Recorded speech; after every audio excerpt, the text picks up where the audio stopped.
All right, for Silent Night, we're working on our finger picking. We're doing a very simple pattern on an A chord where we're going to do thumb, index, middle, ring, middle, index. We're in 6/8 time, but we're not going 1, 2, 3, 4, 5, 6 like you would for Oh Holy Night. We're actually doing like 16th note, so it's like 1 and 2 and 3 and 4 and 5 and 6. 1 and 2, 3. And so notice there's more of a pulse on every other note. So 1 and 2 and 3 and 4 and 5 and 6. 1, 2, 3, 4, 5, 6. Sometimes as a young guitarist, one time I went up there and I started going 1, 2, 3, 4, 5, 6 with more of a pulse on every 3 notes. And it was kind of hard to figure out where the beat was supposed to be. I was like Silent Night, and I was singing it wrong because the pulse was just wrong. So you just watch out for that. It's 1, 2, 3, 4, 5, 6. Okay, now a big focus on this song is such a simple finger picking pattern. We want to focus on the fundamentals here. Notice how my index finger is going in towards my palm, like that. You're using the knuckle joint rather than using this middle joint here. Notice how my finger's actually coming up a little bit. I want the whole finger to move in, like that. If you were doing all 3 fingers at the same time, it'd be like making a fist like that, pushing through the string so that your finger completely goes down. And when I'm exaggerating, I'll go all the way down to the bottom of my palm, and that forces you to use that main knuckle joint, which again, this knuckle joint is the best way to go because you're using muscles within your arm that actually control it. These other joints, the middle joint here, this joint here, is just a tiny little muscle in your finger that operates it. And of course, this one, same deal, very weak joint. This one's a little stronger, but it's still weak. The best way to finger pick is with the knuckle joint here. If you can get that down, ultimately it's going to be easier to play. You're going to have more power behind it. The tone's better. Notice the thumbs off to the side over the sound hole, fingers over to the right here. Like I'm giving you guys a thumbs up as I play Silent Night. So the idea is my thumb's coming down, my fingers are coming up. It's like 2 lanes of traffic going the opposite direction, rather. My fingers are going this way, my thumb's coming this way. You don't want them to collide and get tangled up in each other. This allows my fingers to do what they need to do. It allows my thumb to do what it needs to do. 1, 2, 3, 4, 5, 6. All right, there's that. One thing about Silent Night, originally it was in B flat.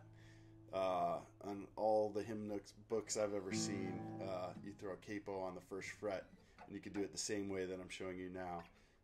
It's going to feel like the key of A with a capo on the 1st fret, but you'll be in B flat because you're going up a half step from A to B flat.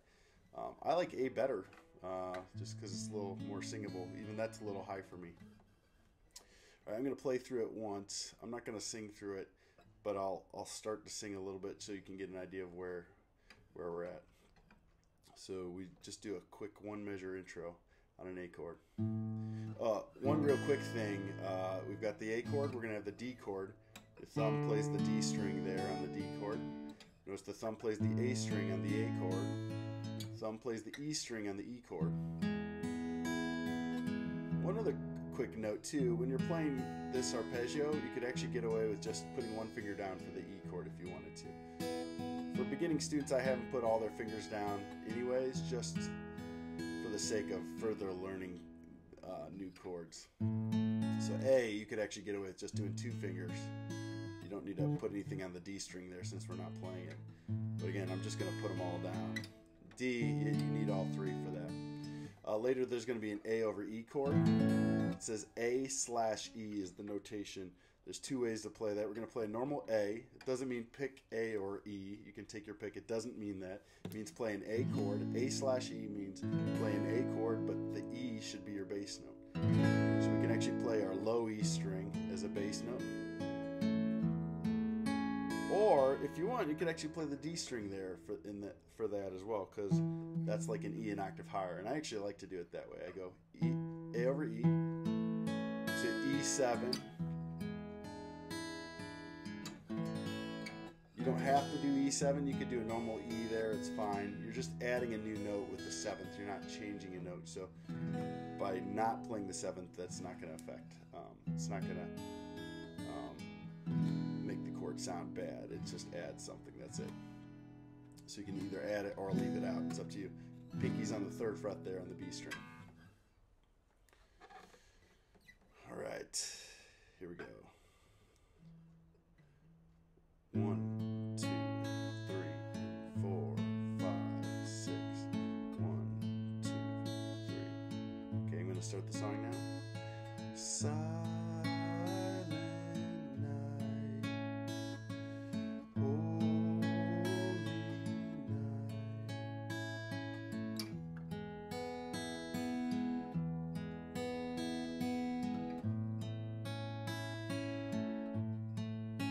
Is the D chord. Young virgin, mother and child. Okay, back to the D chord again. Notice we play the chord twice per measure. We play that pattern twice to get through one measure. Here's an E chord.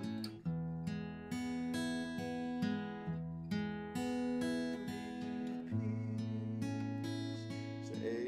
And then we're going to do the A over E here. E7.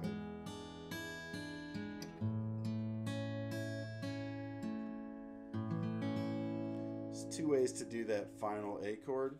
You can just drag your thumb like you're doing a rest stroke on each string. Or you can drag your thumb on the first 2 strings there, the A and the D string, and let your fingers take it from there, like that. Or, all right. So there's Silent Night.